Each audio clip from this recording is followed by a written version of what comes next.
Hello everyone, my name is Amber. Welcome back to my channel, Amber Reads Romance. Today I am back with another weekly wrap up and I had a very productive reading week. I was really grinding this last week, so this may be a longer weekly wrap up. So I don't even want to delay this, just get right into it and let's go over my weekly reads.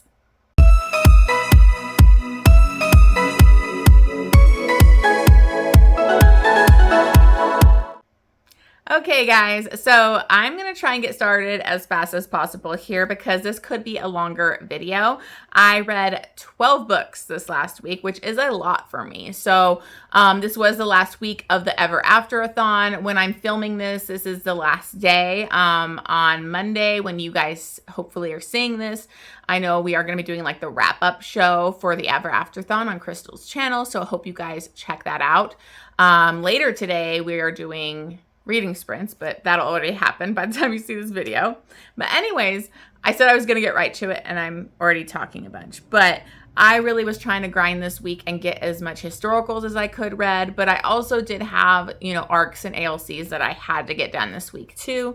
So I'm going to try not talk super long about some of the books, but I can't make any promises, you know how I am. So let's go ahead and quickly get started here. So the first book that I am going to bring up, I actually just finally posted my vlog of both the first book and then this book, which is Lady Isabella's Scandalous Marriage. And this is the second book in the Mackenzies and McBride series. I had read The Madness of Lord Ian Mackenzie. I think it was like 2 months ago. Or over a month ago. And I was supposed to read the second one in that vlog, but this was a second chance, so I ended up putting a pause on it because it's one of my team's tropes for the Ever After-a-thon. So I finally got to it. I just posted the vlog, so if you want more detailed, spoilery, or in-depth thoughts on that, make sure you check out the vlog. I will try to put it up here if you are interested, because I'm not going to go as deep into it here because I have 12 books to talk about. But in The Madness of Lord Ian Mackenzie, we are introduced to Mac and Isabella, and Mac is Ian's brother.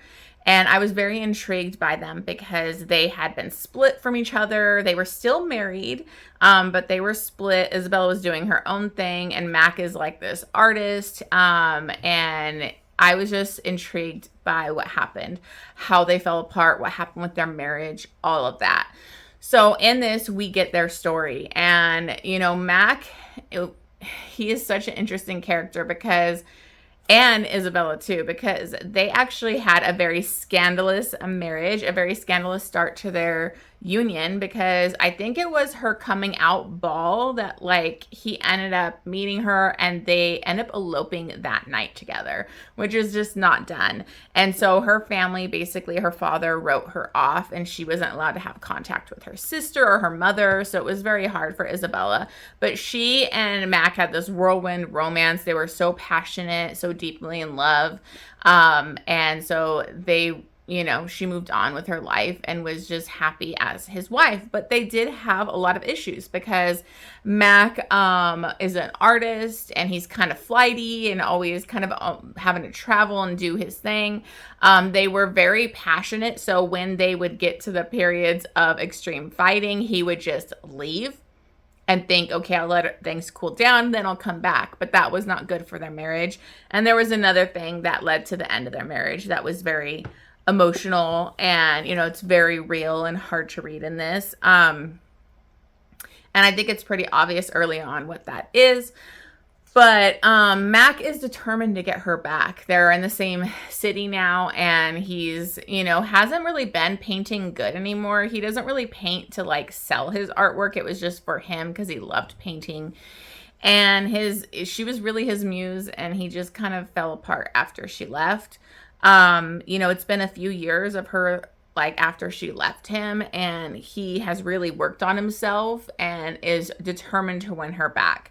There's another plot happening where a man is selling paintings that are basically kind of forgeries of Mac's and claiming to be the real Mac.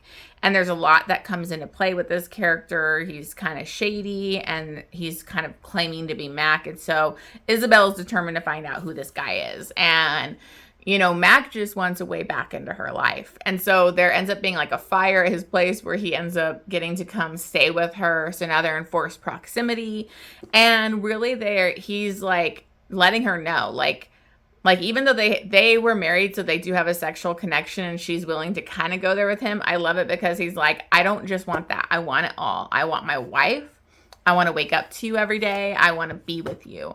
And Isabella's just not ready for that yet. So this book is really this dynamic, like this push and pull between them and him trying to prove to her that he has changed and that he wants to be with her and that they could make it work. So it's very angsty.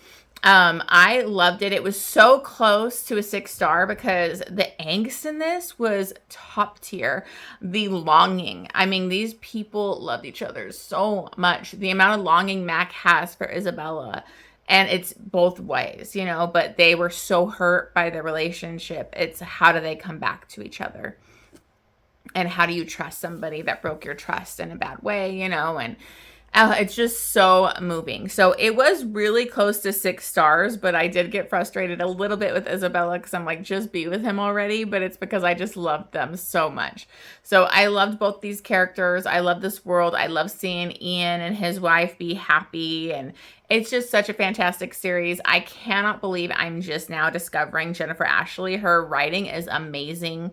I was moved. I was emotional throughout this book, and so I loved it. Now, I will bring up a trigger warning, which kind of could be a spoiler, but I don't really think it's too much of a spoiler, and that is miscarriage. So just be aware of that. It's a big part of this. So, and it just felt like very real, and so many people could connect to this story. So I absolutely love this. I ended up giving this a 5 stars and then 3 chilies. Okay, so then I finally finished out the Victoria Rebels series by Kerrigan Byrne. I read The Duke. This is the 4th book in the Victoria Rebels. And I gotta say, I was pretty disappointed with this. I really struggled with this book. I mean, I got through it pretty good because I listened to an audiobook. I think if I physically read this, I might have just bowed out. So I was pretty disappointed because the first 3 books are all 5 stars for me. They were all fantastic, and this one just fell flat. So in this, we have Colin. He goes by Cole to his friends. He is the Duke of Trewith, and then we have Imogen. And he, in the beginning of the story, we're kind of going further back in the past before the other books, because we actually see Hamish, who is the bastard brother of the character, the lead, hero in The Highlander. And we know he is a pretty bad guy. In this, you get to kind of see what ends up happening because Cole is a spy and going to war, and Hamish was his friend. And before they go to war, though, they end up going to this, den, and like they're going to hook up with some prostitutes. And Imogen actually works there. She goes by Ginny, but she works there, but she's been to pay off like her dad's debts or whatever, I believe it was. And she actually doesn't have to have sex with anybody. That was kind of in her agreement, but she ends up catching Cole's eye, and he's very intrigued by her. And so he pays a lot of money for her. And the guy's like, that runs the place is like, sorry, like, there's no way we're passing up on that. So she actually loses her virginity to him, but has like a really good night with him. And then he goes off to war, and things go bad for him because Hamish betrays him. He gets captured, tortured for a long time. He goes through hell. So this is a very damaged, scarred hero. When he finally is rescued and free, I can't remember what he had, but he had a very bad sickness. So she was actually at this time working as a nurse in the hospital. And so she actually helps save him and kind of fights back with the doctor on the treatment plan. And it does save him. But like when she's helping him in there, he doesn't recognize her. And so there's that. She ends up getting fired because of her actions, but this elderly man that was like one of her patients agrees to marry her so that he could protect her, because she ends up getting attacked one night and fighting back and may have killed the guy. And so now she's freaking out that she'll have to go on the run, but she ends up getting married to this gentleman. And so now I think it's a few years later. I can't remember, you guys, but She is now a widow. That man had passed, and she's the neighbor to Cole, and Cole like hates her. And it's very like ridiculous because Cole is such a dick throughout this entire book. Like, he's a complete asshole, and he's hot and cold, and he's very like, I don't know. I just did not like his character. Like, she is actually like an amazing character, but he ruined this book for me because she's actually trying to use her status now and money to help prostitutes and the poor, and he looks down on this and thinks that you shouldn't help those kinds of people and doesn't want it around him. But then he's pining after this prostitute he slept with and how she was the one thing that kept him okay at night or during his tortures, and he's trying to find her, and little does he know it's his neighbor that he hates. So it was just very like, he's like a hypocrite. Like, I don't know. I just didn't like him, and he never warmed up for me, and he was an asshole throughout the entire book. So I did not love this. So I'm kind of not talking too much about it because I honestly forgot a lot of it. But anyways, I ended up settling with a 3-star for this. And then it was 3 chilies. Okay, so then I had an arc for new to me authors. This is Covenant, and this is by Cora Rose and Lark Taylor. This is the first book in the Firm series, and this is about a secret society. This is an MM romance, kind of second chance. They were never really together, but they were like childhood friends that like became enemies. So in this, we have Wyatt. And Wyatt and Matthias are like, in the opening of this, you see Wyatt's successful. He's worked from being very poor to being like a top lawyer, making good money. He's about to get engaged. He's engaged to get married. And Matthias actually comes from a family of, he's like a billionaire, very rich, prestigious. I can't fucking talk. You know what I'm saying. Family. And he ended up like buying and like the company that Wyatt worked for. So Wyatt didn't get the promotion he wanted. So he was like hating Matthias even more than he already did. And then you go like a year later, and Wyatt's life has fallen apart because his younger brother, I think he was like 17, he kind of took care of his brother on his own. And he got in a really bad accident and lost his leg. And so all of his time and money and, you know, everything has been put into his brother. And so he's kind of lost everything. He's practically starving to death, you know, really in bad straits. And his brother needs better medical care that he can't afford. And so there had been this thing that everybody knew about, which was the Firm. And it's like this secret society where you could go leave a request under this block in like this Gothic like church setting. And you can ask for something of the Firm, and they'll give it to you. But anything you ask, there's a price to pay. So he was always like, who would do that? That's crazy. But he's in such a desperate situation. He decides to do it. So he goes and puts his request. He needs money. He needs care for his brother, all that kind of stuff. And it gets accepted, and then he finds out the cost, and the cost is that he is going to have to marry Matthias. So he thinks Matthias is kind of like also requested something, and so they're using Matthias's request to like as his cost because Matthias needs a husband to get another one of his like inheritance type of things. And so he needs a husband. Now, Matthias is gay out, and Wyatt's like, well, I'm straight. Like, I can't do this. And he's like, too bad. Like, this is the cost. If you don't do it, they could kill you.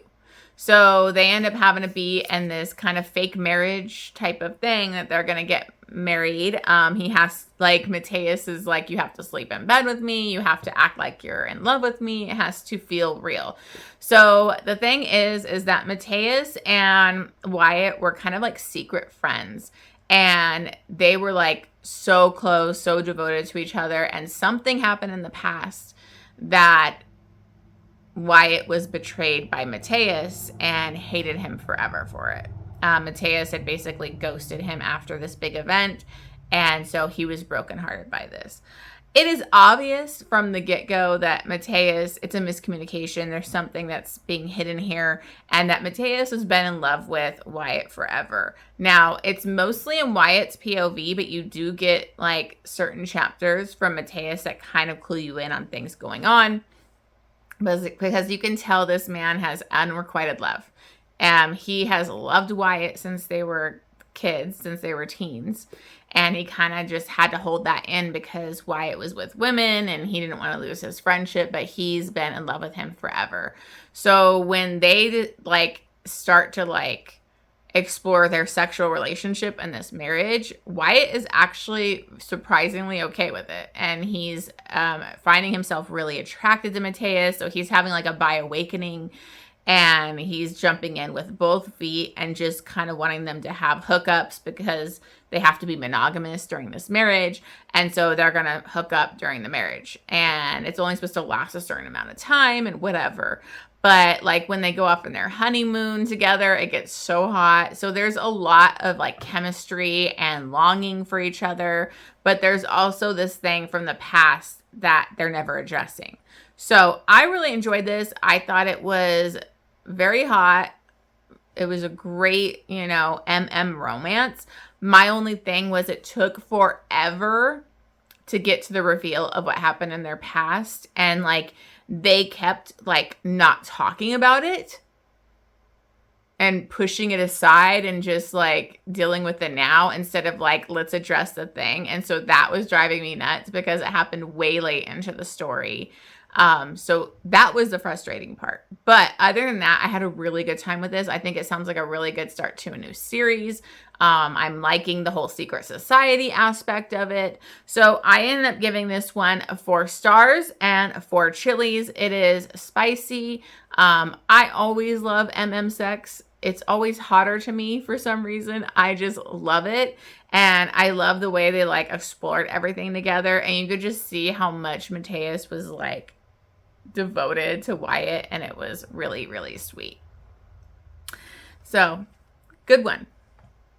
Okay, so then I listened to an ALC of Love, Lies, and Whiskey by Melissa Foster. This is the 4th book in the Whiskey's Dark Knights of Redemption Ranch series. This is my first Melissa Foster, and I can't believe I haven't read her before because I loved this book. This was such a sweet second chance. I read a lot of second chance romances too, because that's another one of my tropes, but also I just happen to keep getting second chance romances. So I really loved this, and I want to read the previous books now in this series because I adored this whole like setup. So we have like the Whiskeys, and they have like this, they're kind of like an MC club, like a combo of an MC club and a ranch where they like rescue abused horses and they're like, really rehabilitating these horses and everything. And that stole my heart, you guys. I'm a horse girly. I love that so much. And so it was a great setting for this book. So in this, we have Sealy. He goes by Doc. Whiskey and Juliet, and they fell in love, really like whirlwind romance when they were teens. She was the daughter of the governor, and they really fell in love. Things happened in the past. It's kind of like a miscommunication, but also from outside sources that broke them up and kept them apart. So there is a big, bad, basically it's her father and people in her father's circle in life that made it so these two were never together. But they lived their lives feeling like the other one kind of ended things and broke their heart. So now Juliet is back in town, and when they have a run-in, it's immediately like butting heads because they both are angry about what happened to their relationship and in the past, not understanding what really happened. And so, but they quickly have conversations, you guys. They have a conversation real quick in this book. So it's not drawn out, and I freaking love that. Because Julia is actually a single mom. She has returned home, returned to the town with her 15-year-old son. And you guessed it, it's his son. So it was a secret baby, secret child type of thing, but not her fault. She had tried to get the information to him, and it was people working against them that stopped him from knowing. And so when he finds out that he has this, teenage son, it rocks him and devastates him that he has not been there for him. And so they quickly set up a meeting, and they really talk through everything, and they realize the truth very quickly and know that they have never loved anybody but each other their whole lives. And so there's no doubt about it. We're going to try and make this work. And so I really love that, because that happened super quick, where I was like, well, where's the story going to take us then? Because they're like already really good. They're solid. They love each other. They really felt like they were meant for each other. But a lot of this story is watching Doc try to build a relationship with his son, Lucas, I believe it was. Yeah, Lucas. And I loved it because it felt so realistic and how it would really pan out. I mean, you're dealing with a teenager who never knew he thought the man she married was his father. He's devastated. His mom never told him. So you're going to have such complicated emotions as a teen dealing with that. And, I just loved how that played out and how patient Doc was and just trying to be there for him and build that relationship. It was so beautiful. And just to see how slowly Lucas opens up his heart to him, and they get really close, and they all rebuild this type of family that they can be. But there is a trigger warning in this, and I am going to give this away. So I'm going to put a spoiler, because it may be type of a spoiler, but I had no idea that this was going to be in this book, and it got to me. So I just want to bring it up. And that is that we do have a health scare in this, because Lucas does get diagnosed with a type of cancer, and he's going to have to do chemo and all this kind of stuff. So it's very devastating seeing this young, vibrant kid go through that kind of journey. And then also what the parents are going through, and how his father, who never got to really watch him grow up, is just now involved. And now you have this big health scare, and it's just really tough. Okay, so I'm going to take that spoiler down, because this kind of ties into it a little bit, but not giving anything away. But with this health scare, it just showed how beautiful this found family is, because, Doc's family step in and support them and just accept them with open arms. That was another emotional part of the story, was Lucas was like, I had all this family, and I never knew. I could have had this my whole life. He was kind of just him and his mom, because the dad wasn't really there that much.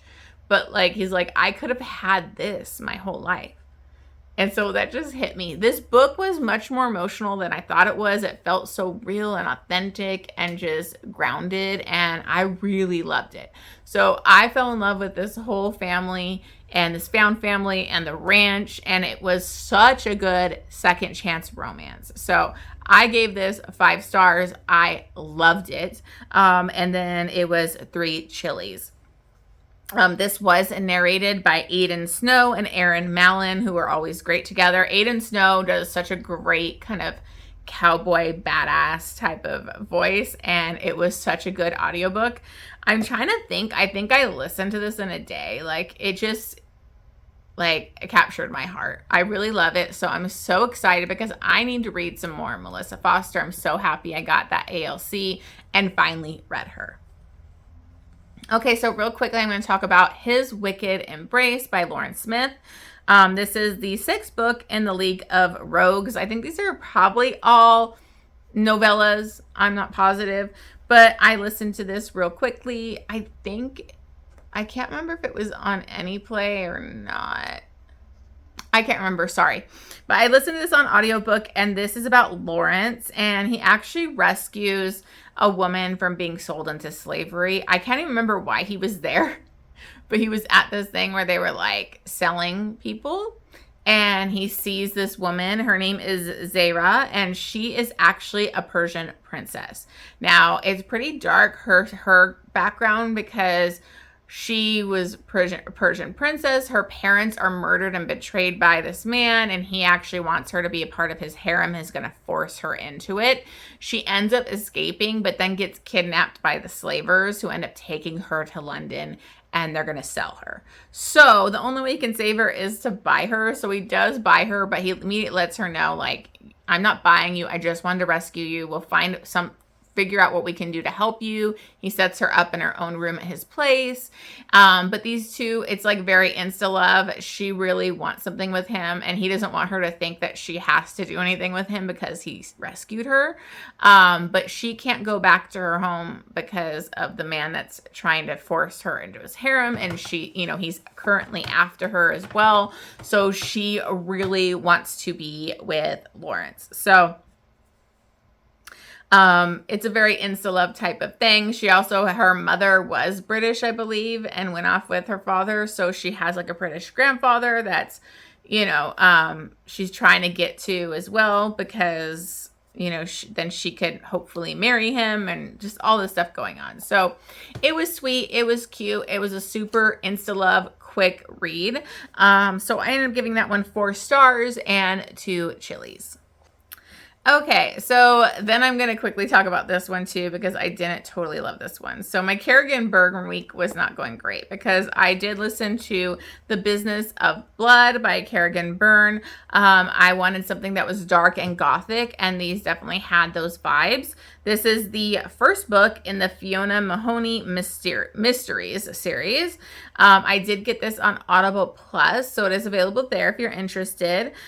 This is about Fiona, and she actually helps, she cleans up crime scenes. So her business is blood and death. She was best friends to Mary, who was the last victim of Jack the Ripper. So that's kind of how she got involved in this, and she's always investigating and trying to find Jack the Ripper. And she ends up going to a crime scene, and things are kind of have ties to Jack the Ripper, but a little bit different. So she's investigating it. And then we have Grayson Croft, and he is actually one of the inspectors. He's this grumpy, rough and tumble kind of inspector that wants her left out of this stuff. But they have a lot of push and pull, flirty behavior. You could tell there could be something with them. I will say there's pretty little to no romance in this. There is some in there, but I think it's meant to draw out throughout the series, I'm guessing, because there's absolutely no spice in this book. And she also has a priest that she had fallen in love with, and she was supposed to marry, I think, but then he decided to become a priest. And so there's angst in that situation too. But basically she is trying to find this killer, and people are dying. She's getting communicated by, maybe, is it Jack the Ripper? We don't know. So it's definitely gothic, dark, good mystery vibes. I just wasn't fully engaged with it or the characters. I wanted a little bit more romance to keep me interested. It was solely focused on the crime scenes and the mystery, and so I was getting kind of bored, and I thought it was kind of obvious who the villain was going to end up being, so there was that. So I ended up giving that one 3 stars, and again, there's no spice, so I put no chilies in this at all. Okay, so then I had an arc that I have been really excited for this one, and this is Breathtaking by Bella Matthews. This is the 6th book. I think it's the last book in her Red Lips and White Lies series. Now, I will be telling you this straight up. I've been waiting for this book forever, I feel like, because this is Maddox Beneventi's book.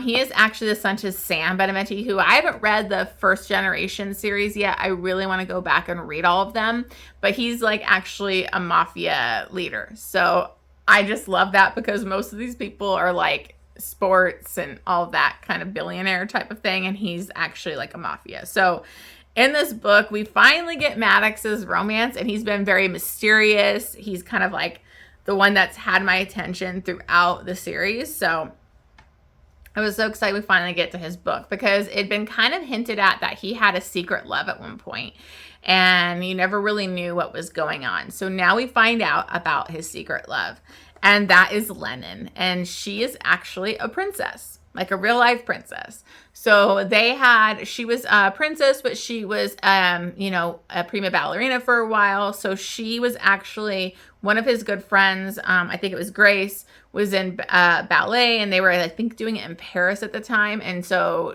Lennon became really good friends with Grace, and that's kind of how they met. So they did have a kind of like a secret relationship in the past, but she basically tells him, like, you have to walk away. We have to end things, because she is a princess and she has had an arranged marriage since she was a kid that she will never be able to get out of. And she has to do it for her duty and her country and all of that. So they do end things, but they never really stopped loving each other. And so she ends up going to his town to kind of go visit Grace, and she has a crash, and she's on the side of the road, and it's all snowy, and Maddox shows up and helps her, and she decides, you know what, I just want this one night with him. I have to be forced into this marriage with this guy that's a freaking dick, a slime ball. And so they end up having a one night stand. Things kind of end on a iffy thing with their one night stand, but she kind of wanted that one night with him.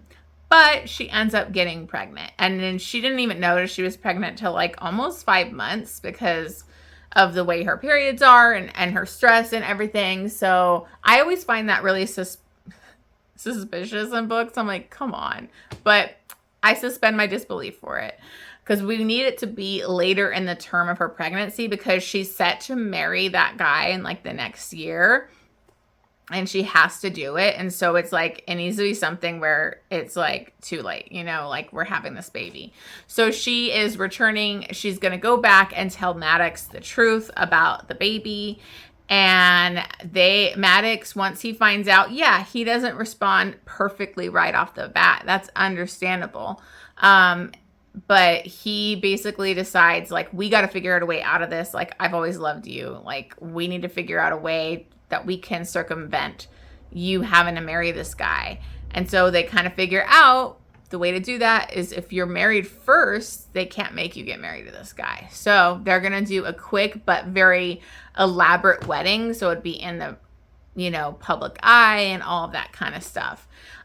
So that's kind of the setup for this. I loved it. I love Maddox. He's probably one of my favorite Bella Matthews heroes. I think Aries is like always like number one for me for some reason, who happens to be Grace's husband. But I just loved this so much. I loved how sweet they were together. I love watching a man take care of his woman while she's pregnant, going through the birth, all of these things, being there for her. Like, it just melts my heart. And Maddox just was fantastic. And then again, she is going to have her found family that she has in all her books, this huge family of friends, and they just come together, and I just loved it so much. So I gave this 5 stars, and let me see here, 3 chilies. Okay, so then I actually got the arc, and I actually got a physical arc of this. I did have I put a story up a little bit ago showing I did get the physical arc from Deborah Garland, so that was really amazing. It came with not safe for work artwork too, which was great, and it was signed. So a big thank you to her for sending this to me. Sorry if this is shiny. It's super shiny, so it's probably hitting my ring light, but this is a start of her new Mafia series. So this is the Quinlan Empire, the number 1. And this is between Griffin, Quinlan, and Ava.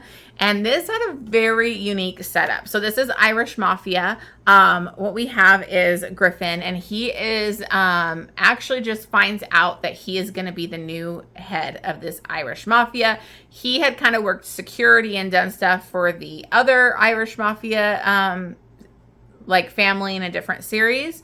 But because of his family ties and stuff he didn't even realize, he's going to be next in line, because the guy that was in this, and this is the New York one. So there's the Astoria Irish Mafia. That's the one they had ties to. And then now there's this Irish family in New York.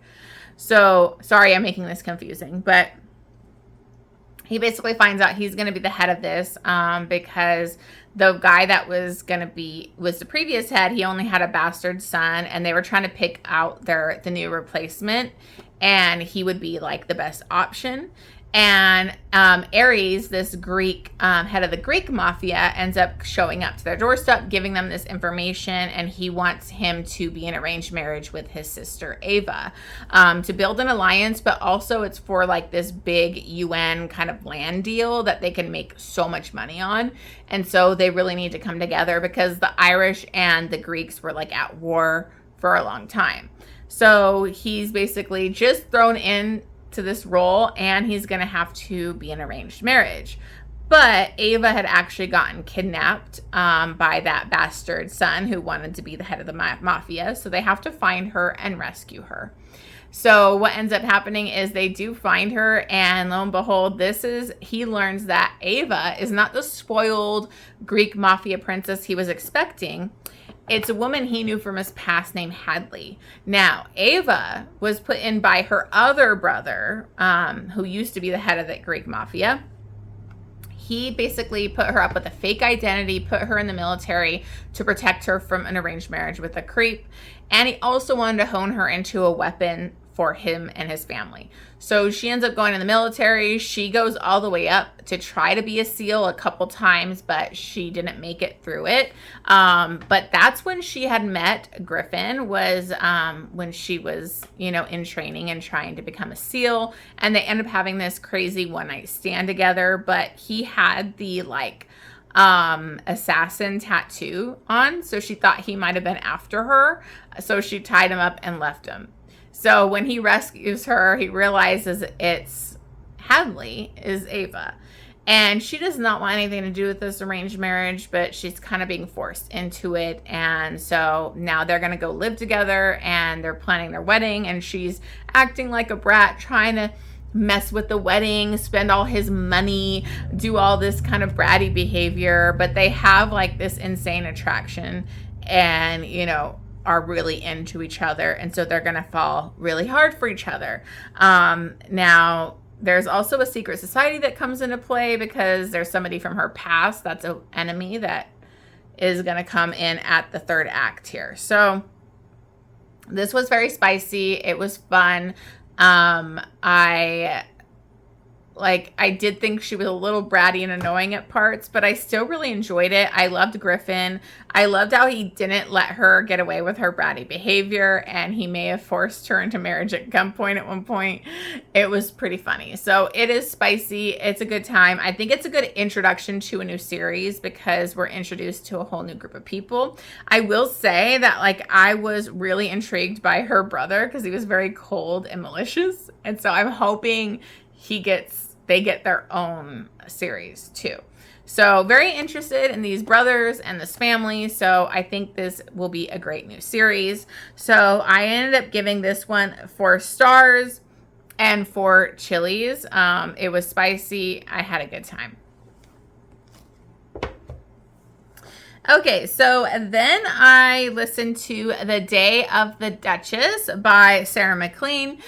This is the 3rd book in the Scandal and Scoundrel series. I haven't read the other books, but I wanted to read this one because I've seen so many people love it and was told it was like a really good second chance, and that's one of my tropes for my team. So I ended up picking this one up. And this was pretty angsty. So this is basically a marriage in trouble second chance. They've been split up for years. This is between Malcolm and Seraphina. They had like a whirlwind romance. They really fell for each other, fell hard. I loved seeing like some of the flashbacks, although I didn't love the flashbacks completely, but I loved seeing how they were met because Seraphina is very fiery. She's like a group of these sisters that just don't do anything society thinks they should, and they're pretty crazy. I loved the sisters in this. So I'd definitely be interested in reading the previous books. But he falls under her spell real quickly, but her mother kind of talks her into thinking that he didn't really want to marry her. He's just trying to be with her. And so she kind of talks her daughter into kind of trapping him by getting caught in a scandalous, a compromising situation. And when that happens, he feels completely betrayed by her and completely shuts down with her.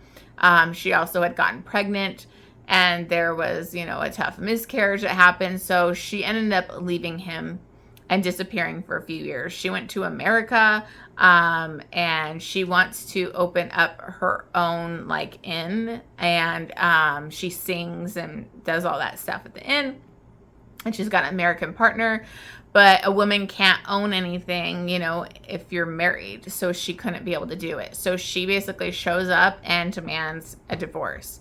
Now, Malcolm has regretted his actions and has been searching for her for years. And so he does not want to give her this divorce, but he knows he has to kind of keep her around. So he decides to come up with a ruse of her coming up to his house with kind of those weekend party type of whatever things, with possible replacements for her. And so she's supposed to try and help him find his replacement, when all the while he's just trying to get closer to her and make her want to stay with him and be with him. So I will say this was super angsty. It was really sad. I loved both the characters. I just had an issue with the back and forth and constant push and pull with Seraphina, not wanting to be with him. When you realize how much Malcolm has done to try to get her back, went looking for her everywhere, and how he regretted his actions, I felt like he shouldn't have had to be the only one trying to mend things, I didn't think it was all on him what happened in their marriage. And so I just felt like she made him do more of a grovel than I thought he should have had to. And the ending was a very big gesture that he does that I thought was really sweet. But again, I felt like he shouldn't have had to do such a big gesture because he had already proved himself to her. So that was a little bit of my issues, but I still really enjoyed it. I gave this one 4 stars and 2.5 chilies. Okay, so real quickly, I'm going to talk about another Lauren Smith. I read The Shadows of Stormclyfe Manor, and this one I thought was a historical romance. That's why I picked it up. I thought it was going to be historical and gothic, and it was not historical. It was kind of more contemporary, but they had stuff from the past that was going on with the haunting gothic origin story type of thing. So in this, we have Bastian and Jane, and in the current time, so let me go back. Okay, before we start with the new couple, it starts in 1811 with his, family. So, and we learned that Richard was I think he was an earl. I can't remember, but maybe he was a duke. Anyways, he falls in love with the innkeeper's daughter, so a commoner, and he ends up marrying her, and until she falls to her death off this cliff, which was very suspicious, and then he ended up kind of drinking himself to death a few days later. And so there's a lot of hauntings and gothic stuff going on at this mansion, this old castle, and so in our current time, we have Bastian. He has returned home to try and do renovations for this manor and bring it up to standing. And then we have Jane, and she is an American. She has her PhD, and she's trying to do an investigation and study his family and this location and everything. So she ends up staying there. And they have a weird situation happen immediately because she looks exactly like the woman his, great whatever had married. And all of a sudden it felt like their bodies were being taken over or possessed by those past people, and they were getting hot and heavy randomly when they first met. So it was pretty crazy. And so there's lots of stuff going on where they're very drawn to each other, attracted to each other, but there's these evil forces at play. There's hauntings going on. They're trying to figure out what happened in the past, and figure things out so that, because now Jane is being attacked, and, this could lead to her death. So it was interesting. I thought it was good. It had some good gothic vibes, and I had a good time with it. So I ended up giving this one 4 stars and 2.5 chilies. And it was fun. I was just bummed it wasn't a historical romance because that could have given me more points. Okay, so then I read Midnight Angel by Lisa Kleypas. This is the first book in the Stokehurst. I think it's just a duet, but this is the first book. And I picked this one up because it was a Governess one. My team is Team Governess, so I'm trying to get those extra points. And this is between Anastasia and Lucas. And Anastasia is actually, so this book gave me very much Jane Eyre and Anastasia vibes for sure, because she actually was a Russian princess and she was accused of murder and about to be like put to death. And so she actually faked her death and goes on the run. And she is basically posing as a governess. She becomes Lucas's governess and for his 12-year-old daughter. And he is kind of like a scarred hero too. He had lost his hand for like this when it was injured and infected. And so he has a hook. And he's very much like a widow, doesn't want to ever get married again. He has a long-standing mistress that's like wanting to marry him, but he's told her like that's never going to happen. And so, but he quickly falls under Tasia. I think that's what she calls herself, Tasia, whatever. He falls under her spell and starts pursuing her pretty hard, but she has so much secrets and she's hiding who she is. And so she doesn't think they could really ever be together. But he is determined. And so what I will say I really liked about this was that her secret wasn't kept throughout the entire book and like revealed at the end. I liked that he found out pretty like midway through the book.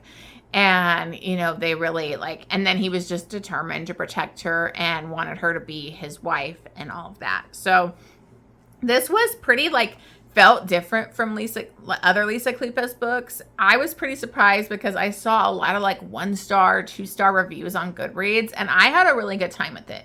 Was it perfect? No. I do think it was very like old school kind of vibes, and the plot was kind of bonkers because you have the man that she was supposed to marry was the one that she ended up killing, and he was gay, and like there's a lot that goes into his like he had a secret relationship, and his like brother is the one that is after her. And so when he finds out she's really alive and where she is, he's gonna come after her, and then we end up back in Russia. So I thought that it was kind of a bonkers plot, but I was into it.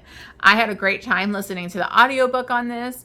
I finally got Libby. I don't know what I was doing not having Libby this whole time. I'm an idiot. But I'm so excited I finally got Libby now because it opened up a whole new world of audiobooks to me. But anyways, I really enjoyed it. I thought it was fun. I thought it was like, yes, it was very insta-love, but I didn't mind the insta-love. I loved how much he like just doted on her and appreciated her. At first, I didn't love that he was like with his mistress in the beginning, but you know, he immediately cuts that off to be with Tasia, so it didn't bother me. So I'm very intrigued because the next book is actually going to be the man that she killed brother, who I was very into. I was intrigued by his character in this book. So I'm definitely going to read that one. So I had a great time with this. I gave it 4 stars and 2.5 chilies. Okay, finally the last book, you guys. I did it. I got to the last book. Whew. Okay, so the last book was another Governess one. I picked up Temptation of a Proper Governess by Cathy Maxwell. This is the first book in the Cameron Sisters series. I've never read this author before. It was on Audible Plus, so I decided to pick it up. And I can tell you, I don't remember a ton. And I just listened to it yesterday. And I will say I don't remember a ton from the last half of the book because it kind of spun off the rails for me. So in this, we have Michael and Isabel, and Isabel is a governess. And Michael is actually just returned because he's trying to clear his name. A few years ago, I believe, an actress, I think it was an actress, singer, I don't know. She died and he was accused of the murder, but they didn't have enough evidence on him. So he was never charged with it or anything, but he is trying to prove his innocence. And while she's at like this house party, one of her charges is like disappeared, and she's pretty wild, and she finds her naked in this guy's, Michael's, room, because this charge and her father and mother were planning on like making it look like he had sex with her and have people catch them in a compromising position so that he would be forced to marry her. So she actually stops that from happening, but she has to go back and get like the girl's bracelet or whatever out of there. And that's when they run into each other and they start to get hot and heavy and they get caught. So she ends up getting kind of let go from this position, and things go from there where he kind of like wants to marry her. But he does have his own reasons for wanting to marry her, because she may have ties to like somebody from what happened in his past and all of that. I will say that the villain in this didn't make sense to me. The whole like third act suspense element of it kind of went off the rails.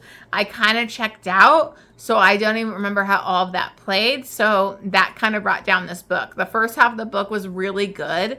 The whole like plot of who killed the woman and what they're really doing. And then he had like a wife that was a spy or something. I don't even know. I can't remember because I kind of checked out. I was getting tired and it lost my focus. So I ended up bringing this down to a 3-star and 2.5 chilies. All right, so those are all the books that I read this week. Thank you so much for sticking with me. If you made it to the end, thank you so much. Leave me some hearts or whatever. Comment, all of that. Make sure you hit that subscribe button. And as always, I'll see you guys on the next one.